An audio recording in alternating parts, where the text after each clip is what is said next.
Tim sat in stunned silence, the weight of Emma's confession hanging heavily in the air. They were in their living room, bathed in the soft, surreal light of the evening sun filtering through the curtains, casting an eerie glow over their once peaceful life. "I need to tell you something. I made a terrible mistake 5 years ago. I cheated on you with my ex. And Charles is his son, not yours."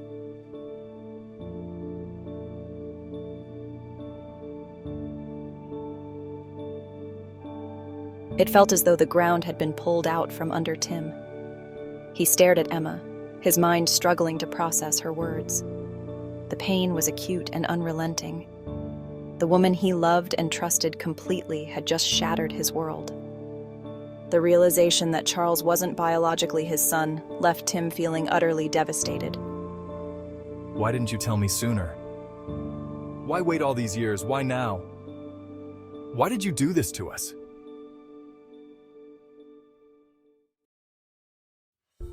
Emma sat beside him, tears streaming down her face. "I was lost. I don't want to offer excuses, but I was going through a rough time. I was happy to be married to you, but I felt something was missing. We argued a lot and spent no quality time together, and that pushed me into the arms of Tony, my ex.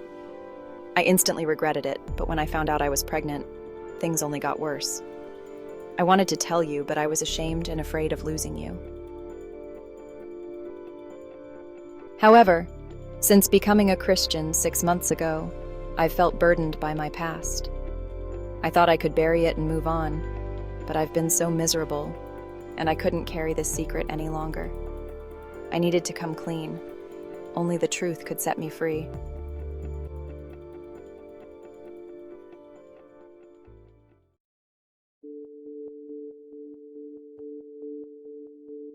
Tim's heart felt like it was being crushed under the weight of Emma's confession, each word reverberating painfully in the silence of their living room.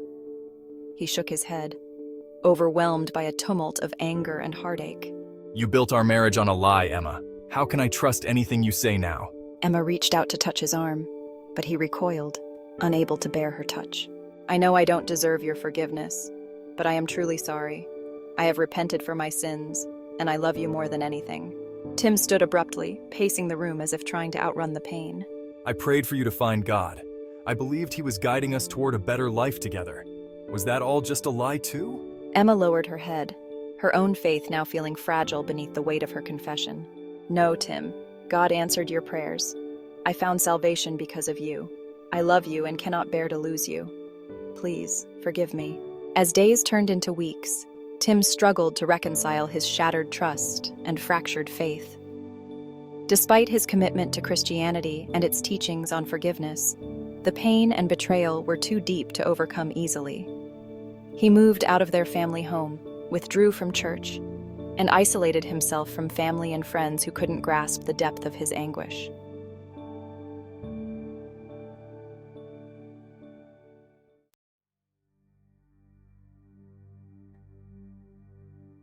Desperate to salvage our marriage after Tim left the family home, I poured myself into counseling with a fervor driven by my fear of losing him forever.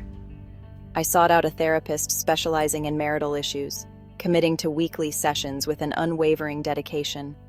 Determined to confront my own mistakes, I engaged in deep self-reflection and worked through my emotional turmoil with the therapist's guidance. Each day, I turned to the Bible for comfort and encouragement. Romans chapter 12, verse 12 offered me courage and determination. Be joyful in hope, patient in affliction, faithful in prayer. These words inspired me to stay resilient, hold on to hope, and persevere through the challenges I faced.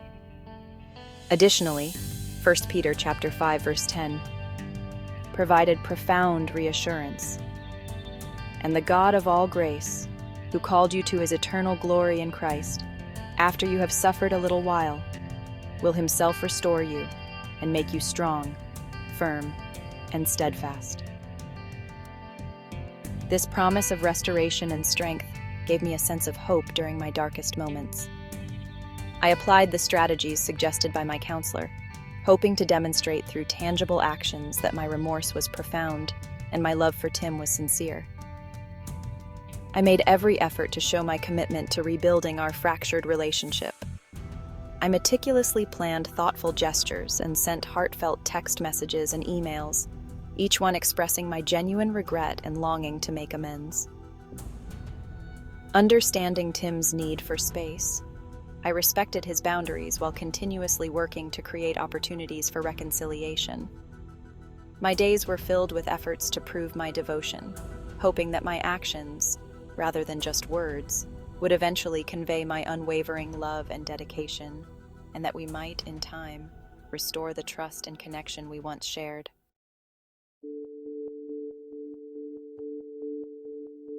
One evening, as I sat alone in my hotel room, the ache in my heart felt almost unbearable. The silence of my solitude was broken by a gentle knock at the door. When I opened it, Emma stood there, her eyes brimming with tears. I sent you a text message, please read it. Tim's hands shook with a blend of reluctance and curiosity as he scrolled through the text message.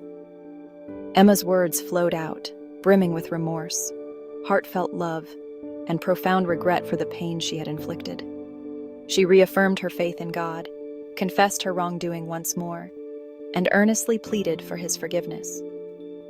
As Tim read through the message, a surge of emotion washed over him. He recognized the sincerity of Emma's journey to faith, despite the scars of her past mistakes. Her vulnerability and her desperate hope for their future touched him deeply. In that moment, Tim experienced a flicker of compassion he had nearly lost. He understood that forgiveness was not just about Emma's actions, but also about his own path to healing. Slowly, he began to pray again, not for answers, but for the strength to forgive.